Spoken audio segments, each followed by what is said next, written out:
During the morning, we had sessions from the society with the general director from Vinnova, Darja Isaksson, talking, together with panelists from mostly the business society, the large corporates and the startups, telling us about how we can work on a more sustainable future. Now we are very, very happy to have some thoughts about the political visions for transformation, for change, for innovation, given to us by our Ministry of Enterprise, Mr. Ibrahim Baylan. Please welcome him up on stage.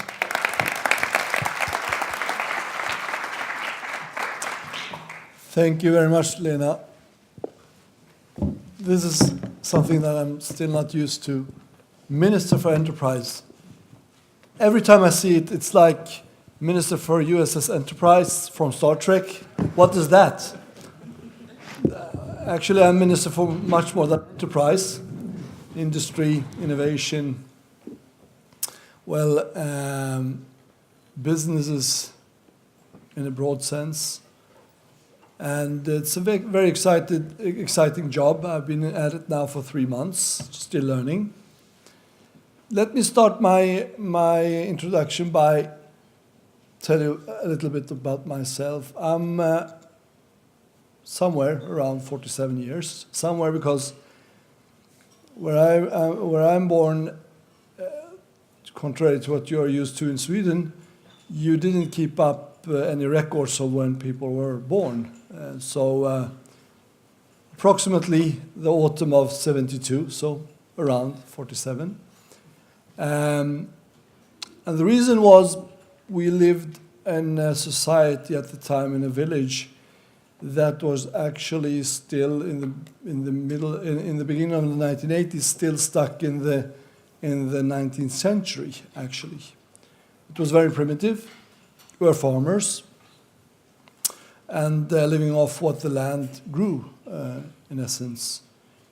So these kind of innovations that have enhanced the modern societies now for a couple of centuries, well, obviously outside the village you had them also in Turkey, where I'm born, in cities like mega cities like Istanbul, very modern cities with access to electricity, cars, and so on. But the parts of Turkey where I'm born, that wasn't something that you usually saw. Human beings and humankind has been so ingenious in how we have solved our challenges through the centuries. I think in essence, and this is my core belief, that there is no problem and no challenge that we couldn't solve if we just put our will, our ingenuity into solving it. So at the age of 10, when my parents, after the military coup, decided to move from this village, going to this far, far away land in northern parts of Europe called Sweden, where I had relatives since the 60s and 70s. That journey was not only a journey on about 4,000 kilometers, it was also a journey in time, 100, 150 years forward, fast forward. Because coming from a small village where I hadn't even seen a car previously, electricity, nothing electric. Everything that we are used to here for our comfort was absent in that area at the time. Coming to one of the, already in the 1980s, one of the most modern countries in the world. I must confess it was like coming to paradise.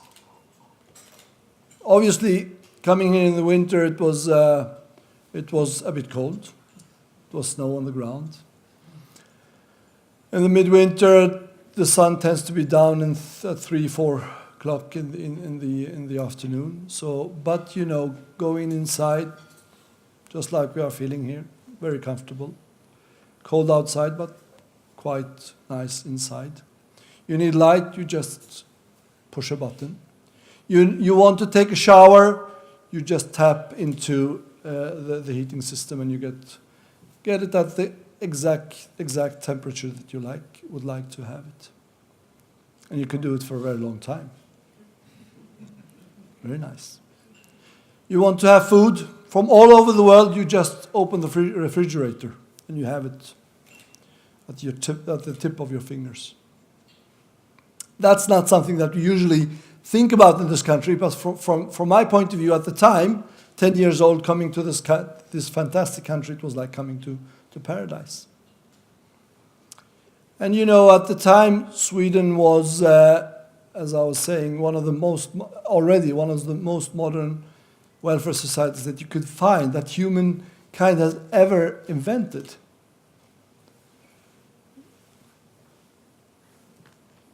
The years go by, you tend to acclimatize, you tend to start to take things for granted. Since the 1980s, Sweden has obviously continued to develop. I would say with proud to be part of the Swedish government, with pride to say that we are still one of the most modern developed countries in the world and that humankind have ever seen.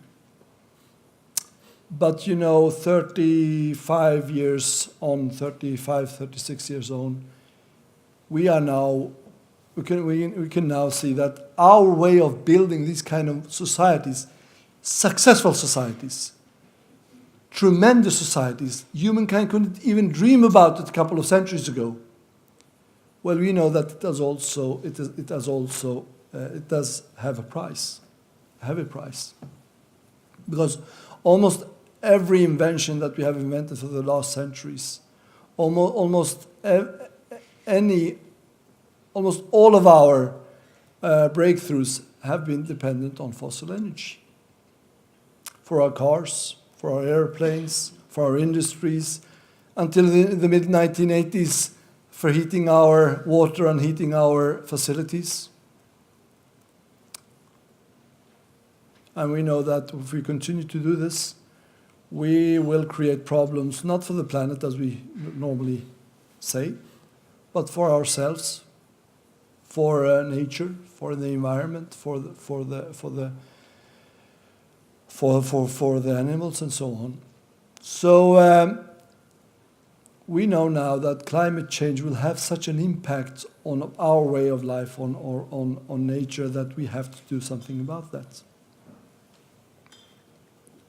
What makes me very happy is that we do have the technology today. And we are, especially these days when we see such a rapid technological development, we could see that we could, in the areas where we don't have the technologies, we start to see the solutions. We know that we have just the recent 5-10 years seen so much innovation. We have seen so much digitalization. We are starting to see more and more automation coming. And to be honest with you, and as former Minister for Energy, I'm very happy to also say that we are starting to see more and more electrification, not at least in the transport sector. These kind of solutions, these kind of very rapid development, I think will be key to meet the climate change. What we are lacking today is the will to do it. Not in Sweden. Without any doubt, we have set the target to become the first fossil-free welfare society in the world. And this is the combination is very, very important for us, because becoming fossil-free is no problem. We could do it tomorrow. I was living fossil-free for 10 years. A very poor and very, very harsh life. The challenge is to create a society that is both fossil-free and a welfare society. And for that, I think we need to continue develop new innovations, use the human ingenuity, but in the end, we need to gather the will to do this. The political will. I think a lot of us were thinking that after COP21 in Paris 2015 that we had gathered. But today, as you all can see, that is starting to, well, we have a lot of hesitation now. in the United States, obviously, and other parts of the world. And in the core of this hesitation lies the idea that there is a trade-off here. A trade-off between economic development, job creation, welfare societies, and sustainable development. From my point of view, as minister in the Swedish government, I think this is where we have our most important role to play as a country. To show that it is possible to create a welfare society that is not dependent on the use of fossil energy. Is that possible? I'm totally convinced. And it's not only a belief or religious inclination. Just look back in history, Swedish history, the innovations that we have seen, the development that we have seen. In the mid-1980s, when my parents moved here, obviously the heating sector is very important for this country. Goes without saying, even though we have seen some climate change, still is. In the mid-80s, almost 100% of our heating needs came from, anybody who wants to guess? From one source. You know what we burned to heat our facilities, our water at the time? Oil. Sweden was one of the most oil-dependent countries in the world at the time. Because of the oil crisis, we got problems, obviously, with our economy. We burned oil all over this country, in our facilities, our factories, in our houses. We decided that this is not sustainable, not only because of environmental issues, I can confess, it was also, I can acknowledge that, but also because of the economic impact that we had at the time. Today, 35 years later, 30 years later plus, we are in a situation where the heating sector in Sweden is down to, from 100% fossil energy to, any guess? Anybody care to guess how many percent of our heating comes from fossil energy today? Give me a guess. Come on. Don't be shy. 10%. 20%. 5%. We're down to 3% now. 3% of the fuels used in our heating sector comes from coal and mostly coal and oil. 97% is either renewable or what was seen as waste previously. That was just going into landfill, polluting both the water and the air. Has that been bad for the Swedish economy? Are we freezing inside today? No and no. It has been very good for the Swedish economy. We have seen economic growth and local job creation, because we are now using residuals from the forestry that was seen as waste before, residuals from the households were seen as waste before. It is possible to do this kind of transformations. Obviously, it has not come just by political decisions. It has been possible because we have seen policy changes, new innovations, cooperation between small and big companies, between the public and the private sector, between science and both the public and the private sector. We introduced the carbon tax in the beginning of the 1980s, hugely unpopular at the time. It was introduced in the beginning of the 1990s. That in itself created an environment where you could see more and more renewable, more and more clean innovations coming. So from my point of view, I would say that the target that the Swedish government has set to become the first fossil-free welfare society in the world is not only manageable, I think it will be in the core of our competitiveness in the future. Because obviously for a country with 10 million inhabitants, heavily dependent on our foreign trade, exports, imports, this is very, very important. And to be competitive in the future cannot be built on unsustainable business models. So from my point of view, this will be at the core of the policy that we will have during this term, and we will continue to push. We want to become a world leader, and somebody will say, well, we already are. Well, that's true. But it's not only because we have been at it now for a time, it's also because of the lack of competitiveness. The competition is not what I would say is harsh today. Quite the contrary, unfortunately. In certain parts of the world, we are starting to see politicians backtrack. Innovations that we have seen before in clean tech going backwards.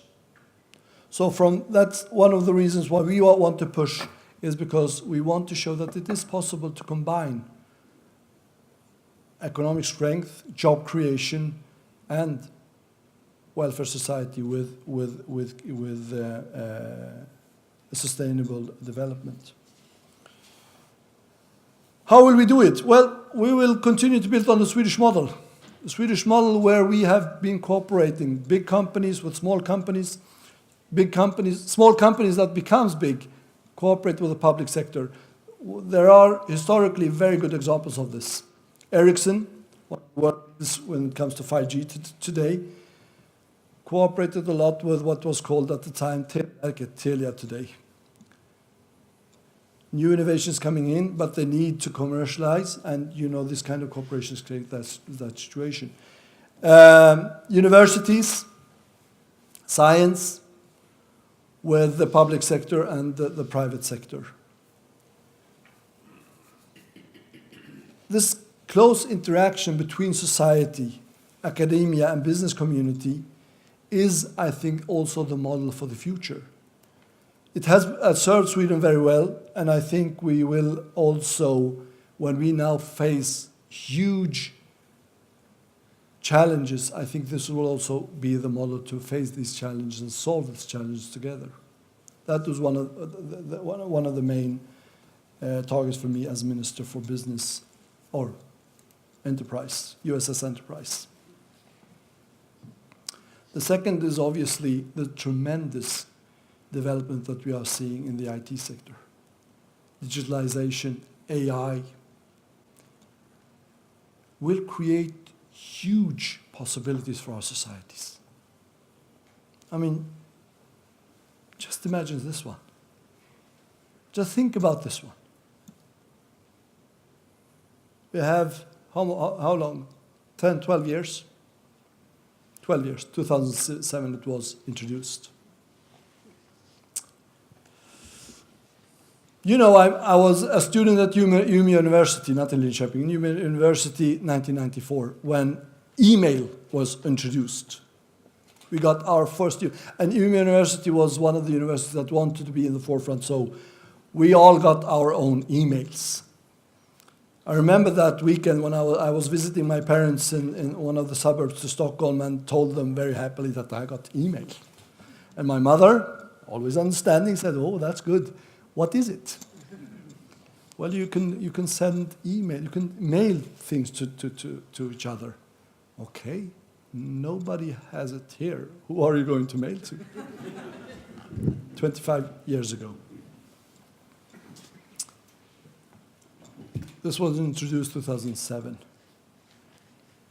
Huge impact on our way of living, and I think we are just in the beginning of what is possible. It will make our societies more efficient. It will make our ways of doing things much more efficient. It will enhance our way of life if we do it the right way. And from the Swedish point of view, there is no ifs or buts. We will push for and even more rapid digitalization of our society, because it will be in the core of our competitiveness. And competitiveness is the bread and butter of the Swedish society. Because without that, we will not be able to uphold a strong welfare society. But we also have to acknowledge that this very rapid technological change with digitalization, automation, electrification creates also anxiety. Anxiety because people start to ask themselves, what is my role in this? Will I have a job? Will I in the future be able to provide for myself and my family? And if we, as a society, as politicians, policymakers, as academia, as private sector, don't answer this in the right way, I think we will see, and we are starting to see, a movement against this. I think one of the reasons why we have been seeing Brexit, the elections in the United States, elections in Europe this recent decade, the resurgence of nationalism, protectionism, is because of this. So from my point of view as a Minister for Innovation and Enterprise, while strongly pushing for a continued modernization of our society, we also acknowledge the fact that we also will have not only acknowledge the anxieties that are there, but also provide people with the means to become part of this journey. Vocational training goes without saying. Educations. Welfare systems that also can provide, even though you are between two jobs. We have to show people that this is for them.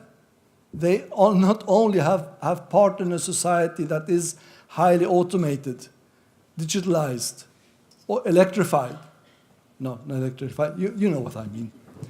Heavily dependent on electricity, not fossil fuels.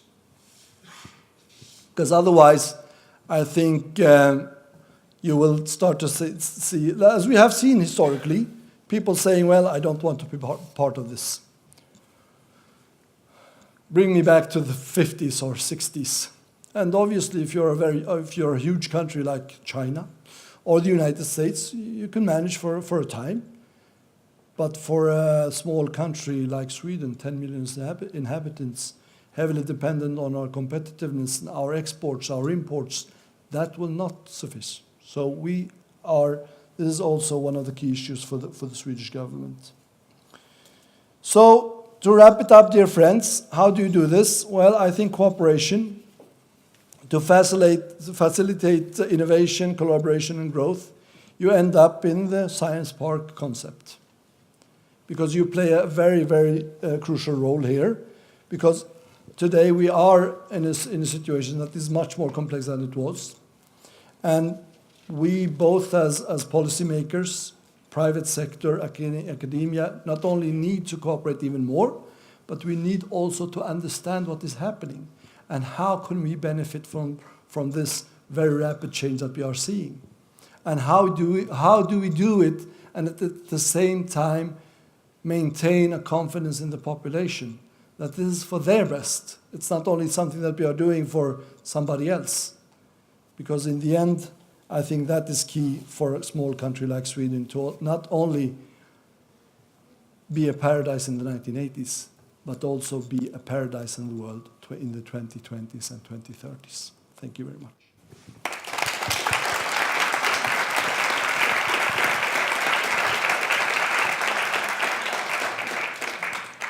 So thank you very much for a very inspirational talk. And I, for one, feel very motivated to be part of this vision that you are handing over to us.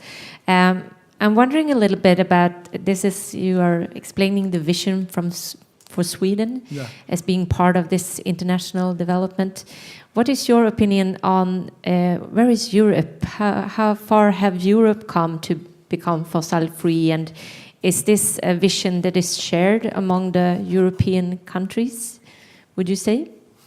Unfortunately, I couldn't say that. I would love to do it. And if you would ask me a couple of years ago, 3-4 years ago, I would have been more optimistic than I am today.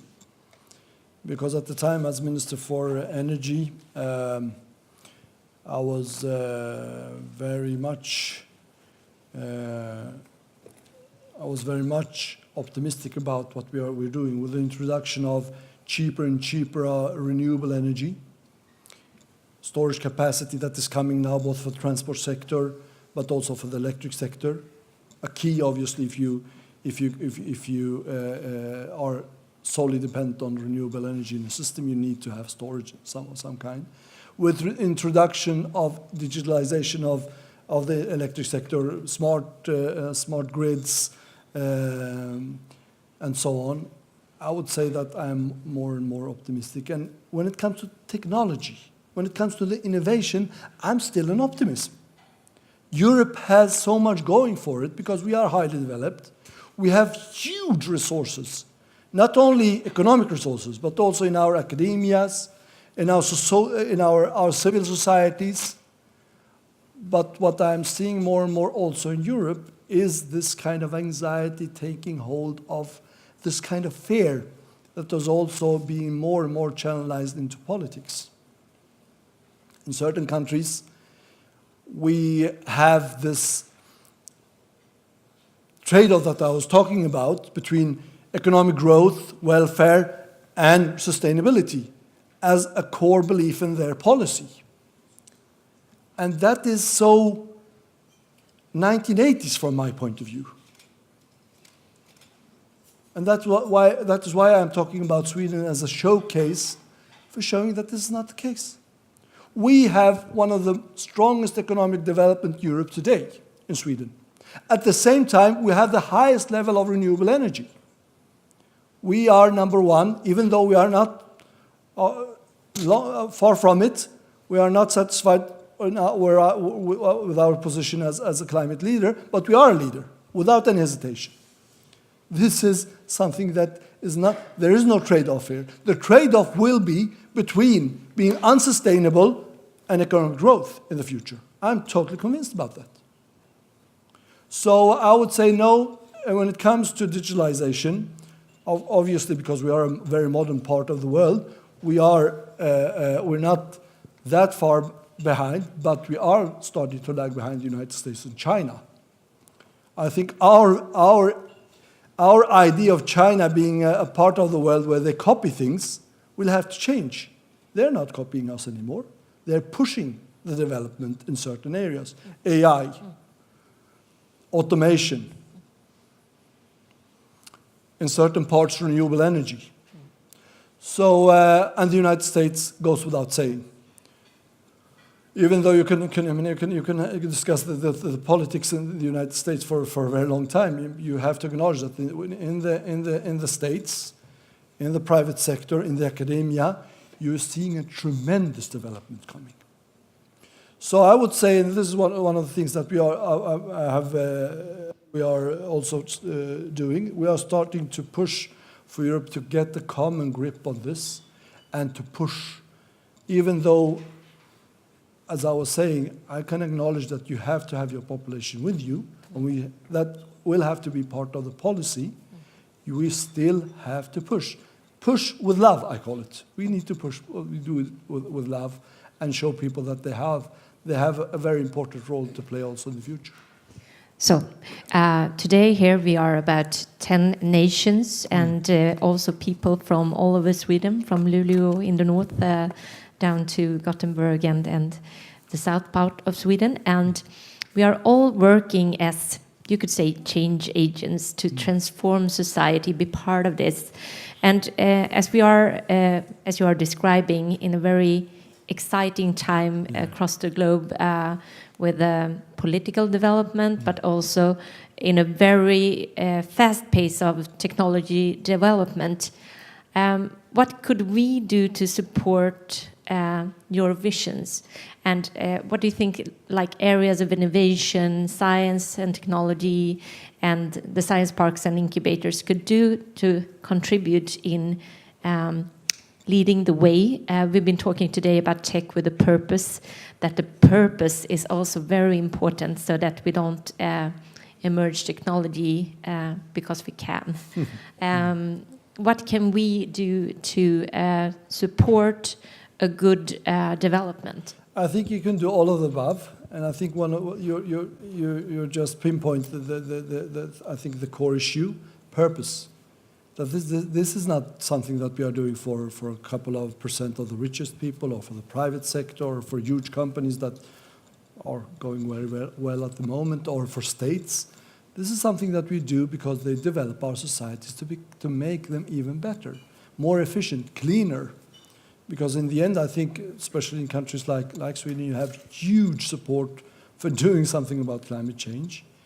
And so I think in the end that is the purpose, because otherwise, if we cannot show people that this is for their benefit, this is for the problems that they are seeing in their everyday life, I think you will start to see this kind of movements that we are seeing in parts of Europe, in the United States, go without saying, with calls for more or less protectionism, building walls and so on. And I think for huge countries, they could manage for a time, but for small countries, I think that will be their doom. So in the end, I think this is to show the purpose of what we are doing.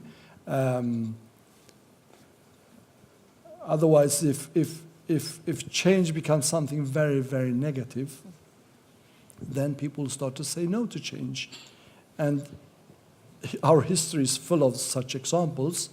They have never, ever, ever been successful at any time in any country for any period of time. So from my point of view, to maintain this will for change is key.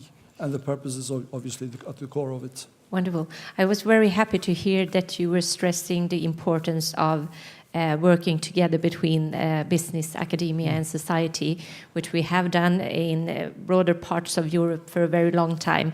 And I think that we gathering here today is also part of that journey to strengthen the European collaboration even further in the future. Is there any question in the audience for Mr. Baylan before we go further with the program? Anyone? Everything totally clear here. Everything is totally clear? No, it's not, but it's a bit clearer, maybe? I don't know. Yes? So the question, so what role do you see AI playing in this for the Swedish organization? AI, artificial intelligence, what role can it play to support the development? This is a very, very exciting and very difficult question. As long as we are talking about specific AI, I think the applications will be all over. Coming to where we are very, very long, we are a very long time from it, but the general AI, I'm not entirely sure. Talking about the purpose. But I mean, you could see with the introduction of a specific AI, 5G connectivity, I would say that we are just taking the first baby steps into something very, very exciting. A society that could provide for the citizens in a manner that we couldn't even dream of. Much more efficient, much cleaner than we did before, because you have to acknowledge that we as human beings are not, we love to see us as a very logical beings that always choose the right path and so on, but we are not. We have also our emotions to contend with.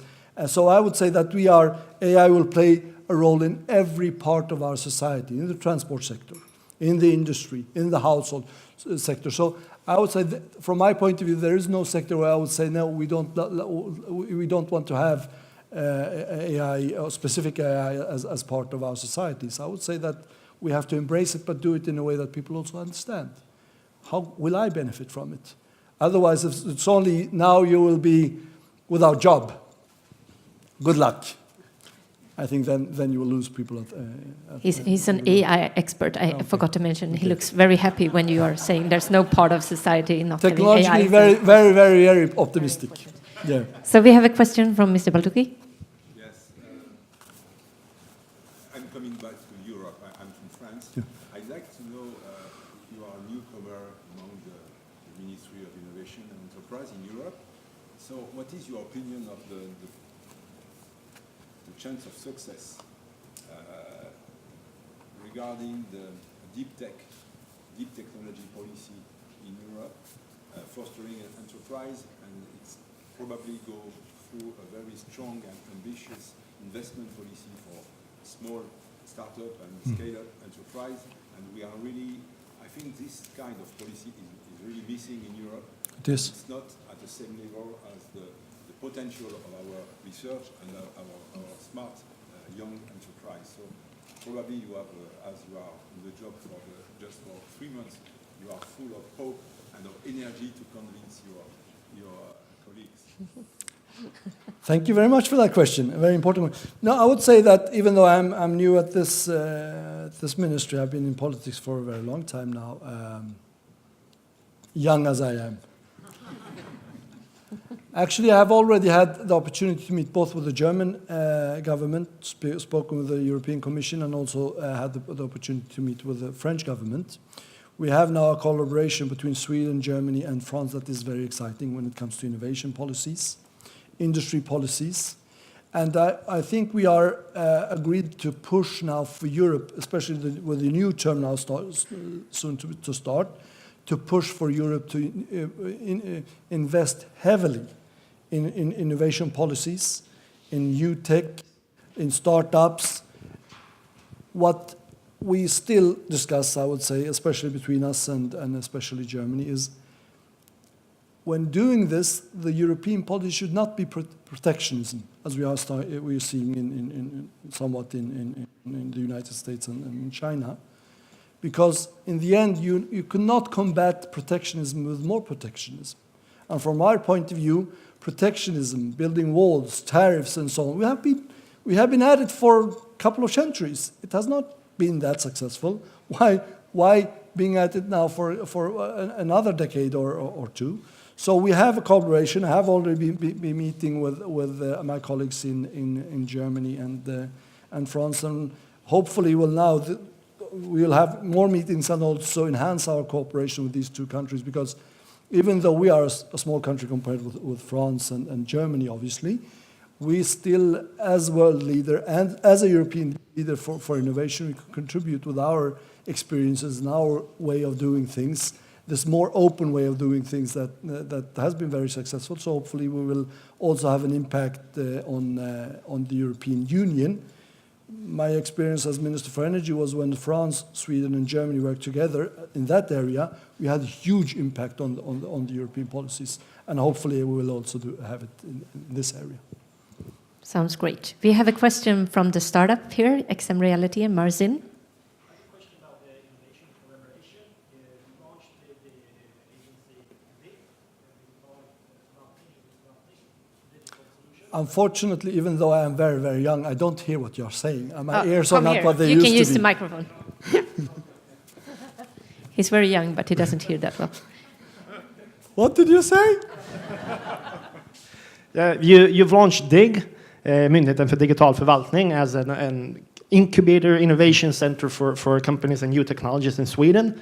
And we see a lot of interaction with especially larger brands within Swedish development. But how can we as a startup get access to that kind of communication? Because we find it hard. And what is DIG and the government doing to enhance that type of corporations?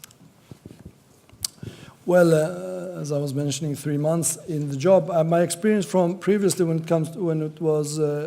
we were talking about startups and innovations in the energy sector, was that Swedish energy agencies played a very, very vital role, both when it comes to connect startups with mature companies, but also to make the startups going abroad. So I would love to, and we are talking about, see if it's possible to also copy this success story in other areas that we are working with, be in the digital sector, but also other clean tech sectors. Wonderful. So thank you very much for coming here. And also, I hope maybe you don't have a chance to talk to everyone today, but there are clusters, areas of innovation, science parks, and incubators. And the Swedish colleagues are part of the Swedish incubators and science parks, with the 30 science parks in Sweden and 40 incubators. And I know that we will meet up in Karlskrona in 1 week's time for the Swedish Innovation Parliament. Yes, we will. And then you will have a lot of more difficult questions, I think. Yes, and to be honest with you, I don't have any money with me, so just, you know. Thank you very much for coming to Linköping. Thank you.